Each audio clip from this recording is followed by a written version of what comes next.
नमस्कार। देश देशांतर में आपका स्वागत है। मैं हूं कुर्बान अली। भारत और पड़ोसी देश नेपाल के बीच रिश्ते एक बड़े इम्तहान के दौर से गुजर रहे हैं और दोनों देशों के बीच एक तरह का तनाव पैदा हो गया है। नेपाल ने भारत पर अपने प्रधानमंत्री केपी शर्मा ओली की सरकार को अस्थिर करने और उसके आंतरिक मामलों में हस्तक्षेप करने का आरोप लगाया है, जिसके चलते नेपाल की पहली महिला राष्ट्रपति विद्या देवी भंडारी का भारत दौरा रद्द हो गया है और नेपाल सरकार ने दिल्ली स्थित अपने राजदूत दीप कुमार उपाध्याय को वापस बुला लिया है और उन पर अपने देश हित के खिलाफ काम करने का आरोप भी लगाया है। जबकि बर्खास्त किए गए राजदूत का कहना है कि ऐसा राजनीतिक कारणों से किया गया है क्योंकि उनकी नियुक्ति नेपाली कांग्रेस पार्टी के कोटे के तहत हुई थी। इस बीच खबर ये भी आ रही है कि नेपाल की मौजूदा सरकार भारत के मुकाबले चीन के साथ अपने रिश्ते बेहतर बनाने में जुटी हुई है। देश देशांतर में यही विषय है आज हमारी चर्चा का, जिसमें मेरे साथ जुड़ रहे हैं जनता दल यूनाइटेड के वरिष्ठ नेता और राज्यसभा सदस्य तथा पूर्व राजनयिक पवन वर्मा, नेपाल में भारत के राजदूत रह चुके वरिष्ठ राजनयिक शिवशंकर मुखर्जी, दक्षिण एशियाई मामलों के जानकार प्रोफेसर SD मुनि और वरिष्ठ पत्रकार प्रशांत झा। आप सभी का स्वागत है। सबसे पहले पवन वर्मा साहब, मैं आपसे शुरुआत करना चाहूँगा क्योंकि नेपाल को लेकर के कई बार आपने राज्यसभा में ये मामला उठाया है और भारत पाक रिश्तों पर आपने कई बार अपने विचार प्रकट किए हैं। ये जो इस वक्त मौजूदा सूरत हाल है, इसका कारण आप क्या मानते हैं और कैसे इसे सुधारा जा सकता है? देखिए कुर्बान साहब, ये भी संभव है कि वहाँ की अंदरूनी राजनीति के कारण से वहाँ पे ये समस्या उत्पन्न हुई है।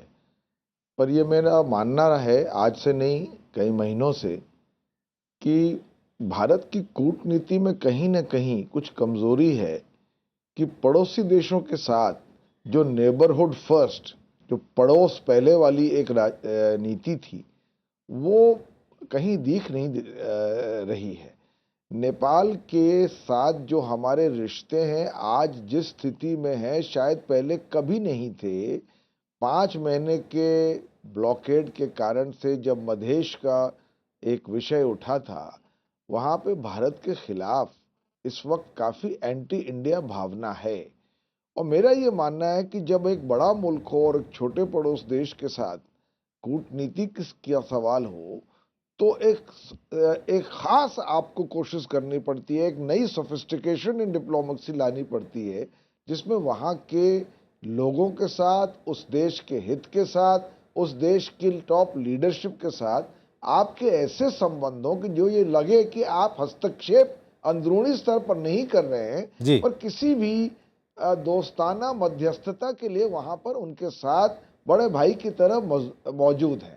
मैं समझता हूं ये स्थिति अब रह नहीं गई है, क्योंकि कहीं ना कहीं हमारी मौजूदा सरकार ने रणनीति, जहां तक कूटनीति के संदर्भ में आप बात कर सकते हैं, वो खो दिया है। उनकी their eye is not on the ball. और ठीक। नेपाल में जो ये क्राइसिस उत्पन्न हुई है और जो आपके सामने है, उसका कारण असल में यही है। ये फॉरेन पॉलिसी को एक इवेंट मैनेजमेंट एक्सरसाइज की तरह किया जा रहा है और जिस तरह से लगातार इन बड़े ही गंभीर विषयों पर नजर रखनी चाहिए, वो नहीं हो पा रहा। ठीक, मैं आता हूँ आपके पास में। शिवशंकर मुखर्जी साहब, आप नेपाल में भारत के राजदूत रहे हैं। भारत नेपाल रिश्तों को आप अच्छी तरह से समझते हैं, बल्कि उनको बेहतर बनाने के लिए आपने काम भी किया है। पवन वर्मा साहब जो कह रहे हैं उससे आप कितना सहमत हैं और क्या वाकई एक ट्रस्ट डेफिसिट जिसकी बात की जा रही है दोनों देशों के रिश्तों में, वो आ चुका है? देखिए, सबसे पहले मैं एक राइडर देता हूँ। जी। जब आप नेपाल की बात कर रहे हैं और जब मैं नेपाल की बात करूँगा, एक डिस्टिंक्शन ज़रूर बनाए रखें।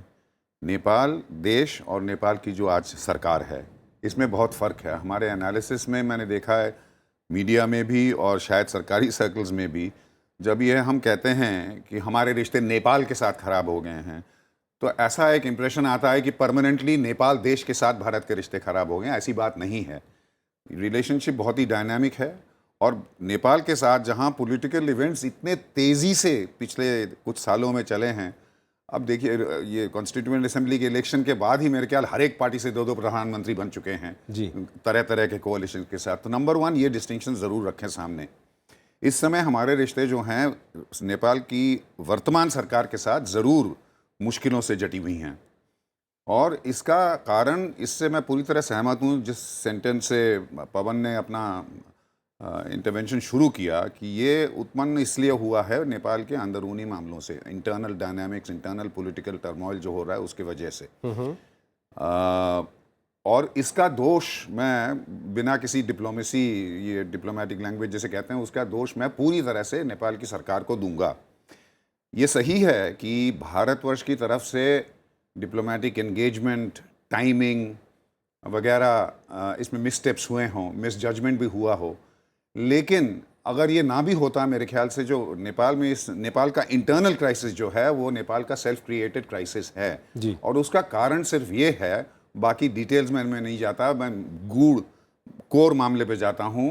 ये पहाड़ वर्सेस प्लेन्स, पहाड़ वर्सेस द तराई का जो मामला है उसकी वजह से है। ठीक। अफ्रीका में एक किताब लिखी गई थी अफ्रीका के ऊपर, जिसको कहते हैं कि अफ्रीका के लिबरेशन के बारे में, कि पहला लिबरेशन तो था कॉलोनाइजेशन के खिलाफ और दूसरा लिबरेशन था लिबरेशन फ्रॉम द लिबरेटर्स। नेपाल में ये अब हम उसका इंतज़ार कर रहे हैं, क्योंकि नेपाल में मोनार्की और शाह राणा रूल वगैरह तो फर्स्ट लिबरेशन तो हो गया पूरी तरह से 2006 में। अब दूसरा लिबरेशन फ्रॉम द लिबरेटर्स से करना पड़ेगा नेपाल को।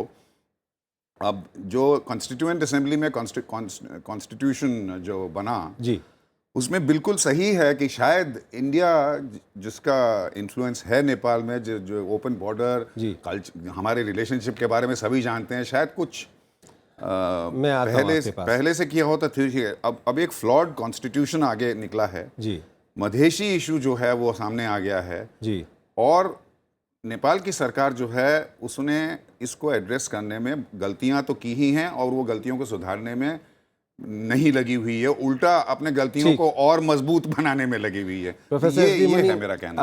आप कितना सहमत हैं जो पवन वर्मा साहब और शिवशंकर मुखर्जी साहब ने कहा, और क्या वाकई सिर्फ इतनी सीधी बात है कि आंतरिक राजनीति के कारण या मधेशी इशू के कारण भारत और नेपाल के रिश्ते जो कि एक तकरीबन ख़त्म होने की बुनियाद पर हैं?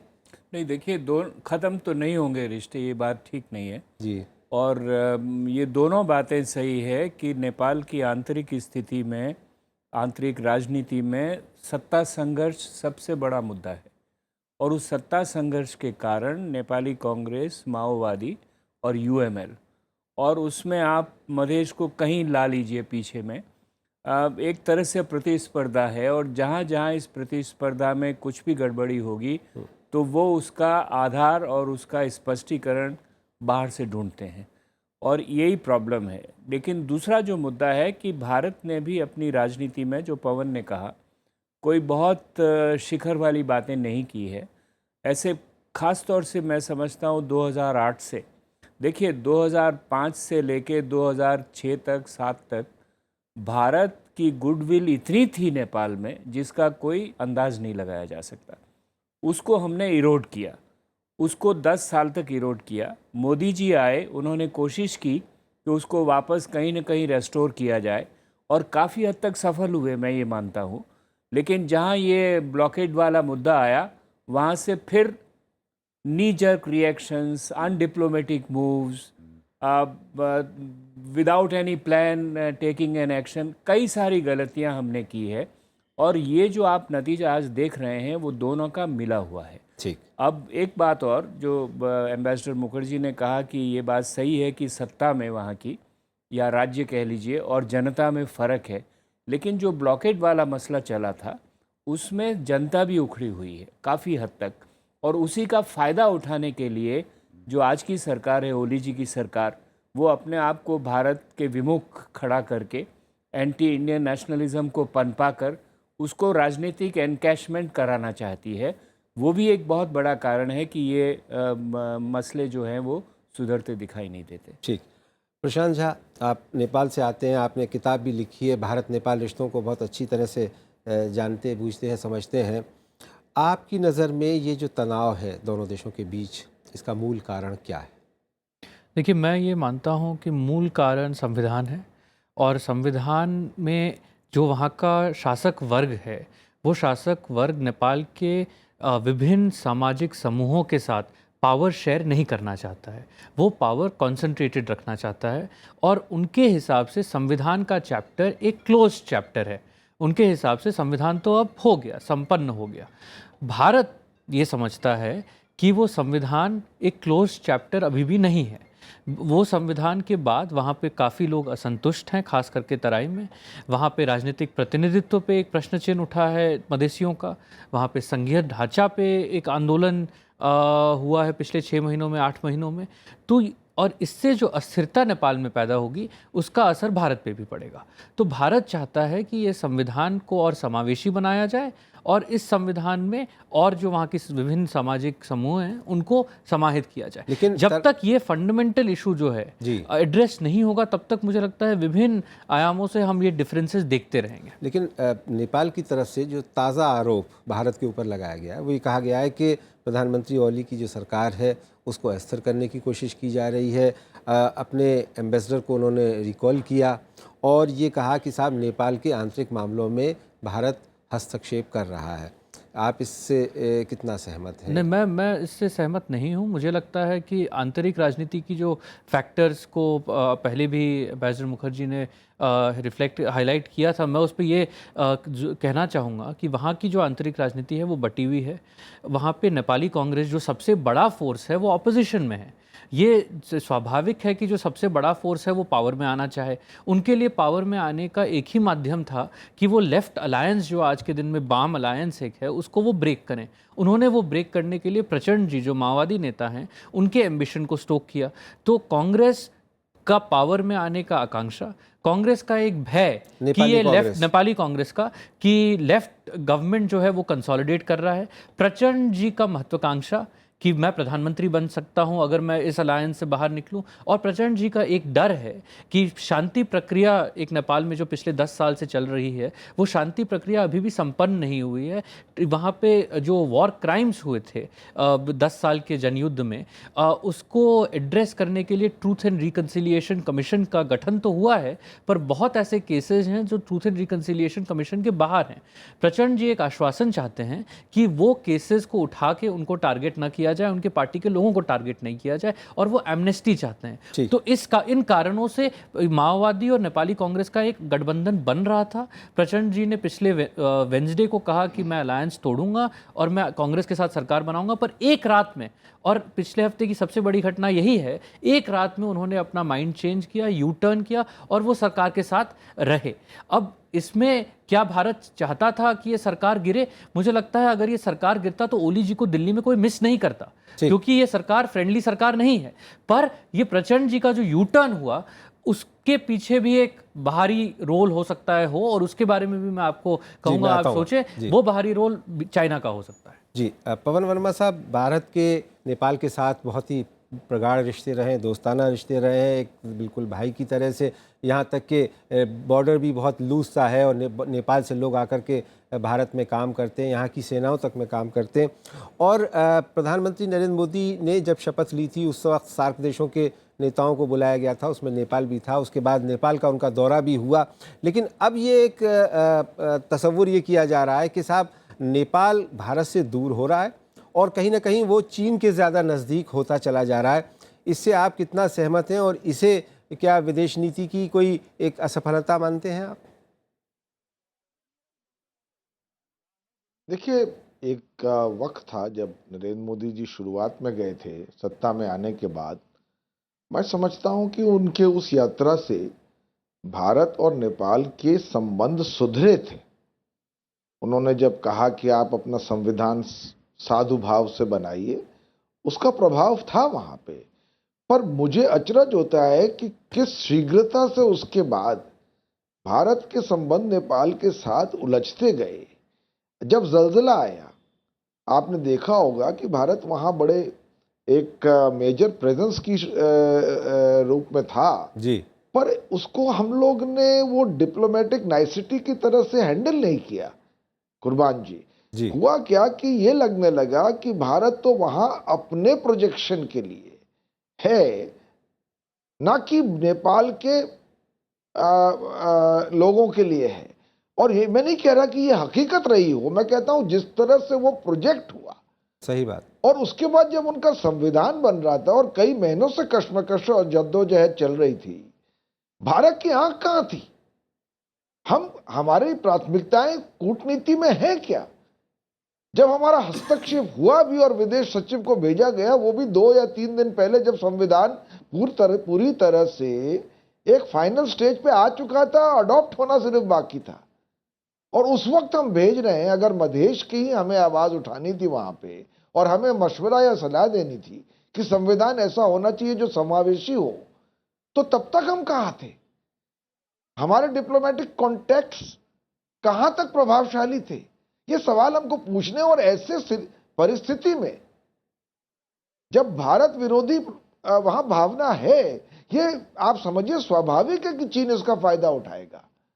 और उस पर भी हमारे विदेश मंत्रालय में मेरे मित्र सोचते हैं कि ये ज्योग्राफी ऐसी है कि नेपाल जाएगा कहां। ये तो आपकी बात सही है, पर वो ऐसा भी ना हो कि नेपाल और भारत के रिश्ते शिकार हो जाए डिप्लोमेटिक कॉम्प्लेसेंसी के, कि यानी कि हम समझ लें कि बस अब नेपाल तो ज्योग्राफी के वजह से हमारे पिछवाड़े में ही है, हम जो चाहे वहां करें ना करें, और चीन भी बैठा रहेगा और नेपाल भी बैठा रहेगा। ये ऐसी परिस्थिति नहीं होनी चाहिए एक दोस्ताना पड़ोसी मुल्क के साथ, जिसके साथ हमारे ऐतिहासिक और सांस्कृतिक रिश्ते आज के नहीं है पर हजारों साल के। ठीक। शिवशंकर मुखर्जी साहब, एक बहस शुरू हुई थी पिछले 1.5-2 सालों में कि नेपाल ने इल्ज़ाम लगाया कि साहब हिंदुस्तान का एटीट्यूड बिग ब्रदरली एटीट्यूड है, और हमारी विदेश मंत्री ने कहा कि नहीं, बिग ब्रदरली नहीं है, एल्डरली है। और फिर उसको भी दूसरे अंदाज में देखा गया। ये बहस चलते हुए ही जो संविधान का मामला है, मधेशी का इशू है, उस पर भी ये लगा कि शायद हम डिक्टेट कर रहे हैं टर्म, और नेपाल की तरफ से भी प्रतिरोध हुआ।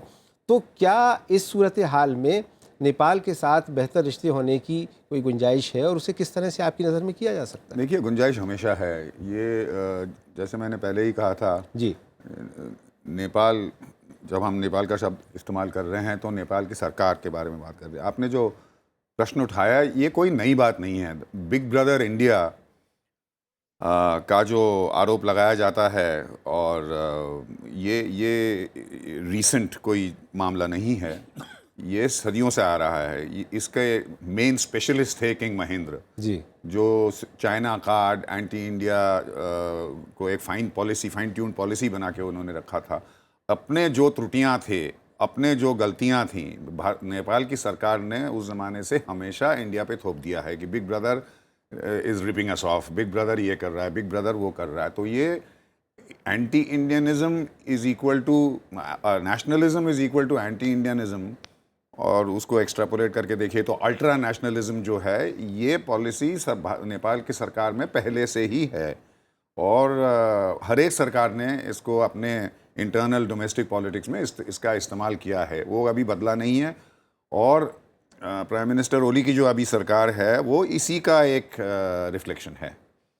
तो इसके बावजूद भी जो ऑन द ग्राउंड सिचुएशन है, इसमें कोई शक नहीं है। आप जियोग्राफी को देखिए सिर्फ, और भारत और नेपाल के जो रिश्ते हैं,